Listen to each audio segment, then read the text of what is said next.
Year 6, this is your Wednesday, the 20th of January English lesson, and we are still thinking about writing our newspaper article. So we're collecting different opinions and facts in order to write our newspaper article.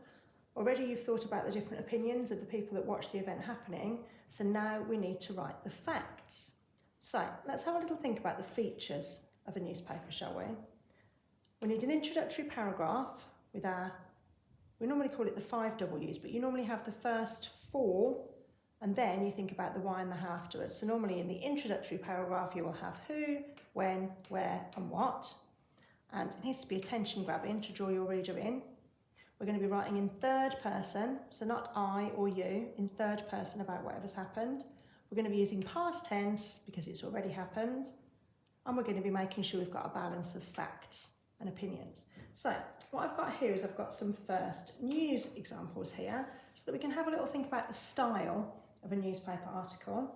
So obviously we've got the name of the newspaper here, First News, and this is pretty attention grabbing and eye-catching. To test or not to test?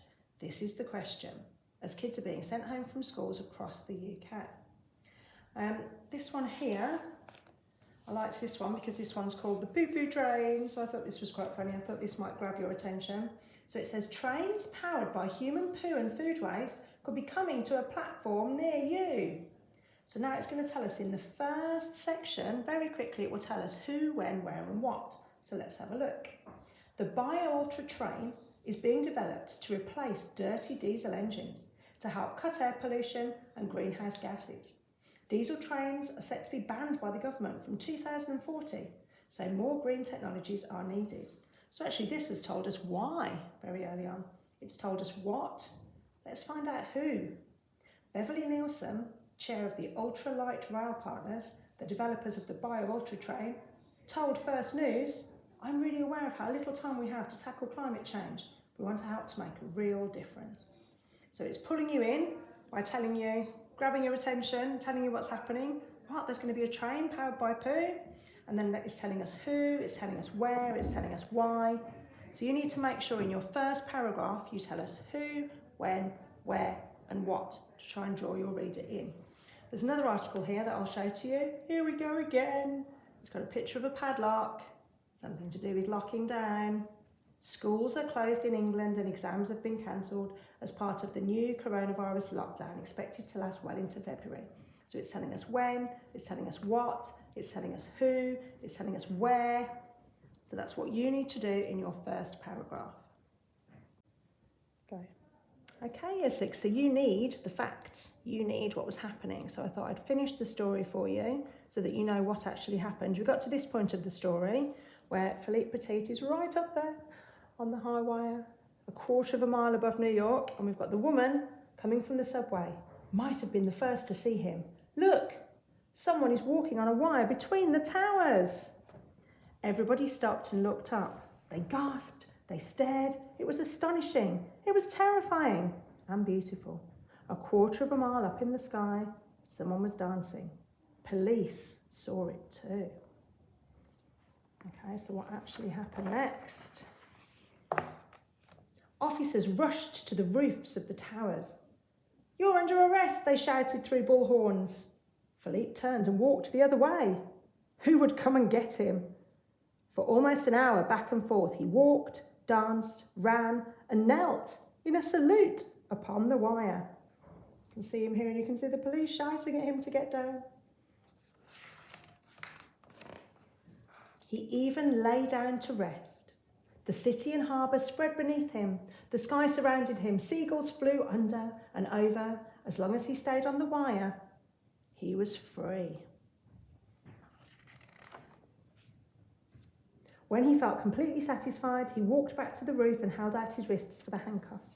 They brought him to court. The judge sentenced him to perform in the park for the children of the city. You see him there, he's even playing with one of the policemen's helmets. This he did happily, though during his performance some boys playing with a wire jerked it and Philippe fell, but he caught himself. Goodness me, look at the crowds that he's attracting now. It's very famous now. Now the towers are gone. But in memory, as if imprinted on the sky, the towers are still there as part of that memory of the joyful morning, August the 7th, 1974, when Philippe Petit walked between them in the air. Okay, Year 6, so you were going to carry on writing your newspaper article. So yesterday and Monday, we thought about the opinions of the police officers and we thought about the opinions of the bystanders. Now let's go back and let's start our newspaper article with our introductory paragraph with all the facts of what has actually happened. So I've got the name of my newspaper here, New York Times. I've got my date, August 1974. Terrifying tightrope stunt brings New York to a standstill. So I've already said what and where. Now I need to say who and when. So let's say who. And we need to grab the writer's attention. So I'm going to say daring aerialist. So that's somebody that walks on a high wire up in the sky. It's an interesting word. You can use whichever words you like, but those are the sort of words that will draw your reader in. Daring aerialist Philippe Petit. So I've said who. Completed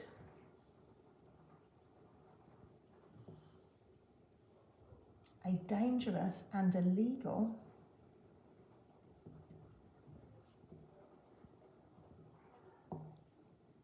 high wire stunt this morning.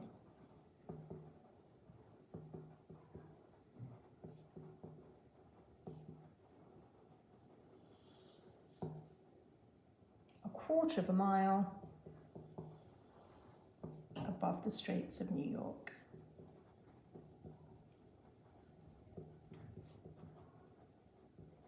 Okay, so let's have a look for that to be our introductory sentence to draw in our reader. So we've said who, we've said what, we've said when, and we've said where. And we've said that all in our first sentence. Daring aerialist Philippe Petit completed a dangerous and illegal high wire stunt this morning, a quarter of a mile above the streets of New York. Okay, so that's hopefully going to draw my readers in, and it's told them who, when, where, and what has happened. Let's give them a little bit more detail. So, Philippe Petit, or Philippe, we'll call him now, I think. Just call him Philippe. Philippe, a 24-year-old French high wire walker,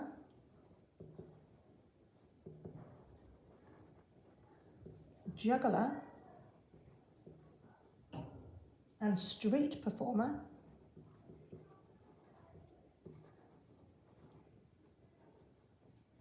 danced, kneeled, and even lay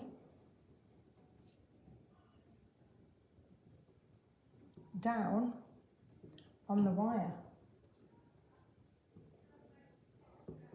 Much to the amazement of astonished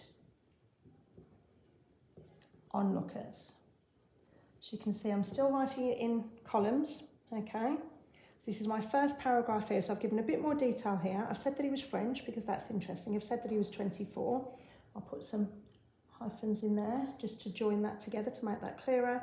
So he was a high wire walker, he was a juggler and a street performer, and he danced, kneeled and even lay down on the wire, much to the amazement of astonished onlookers.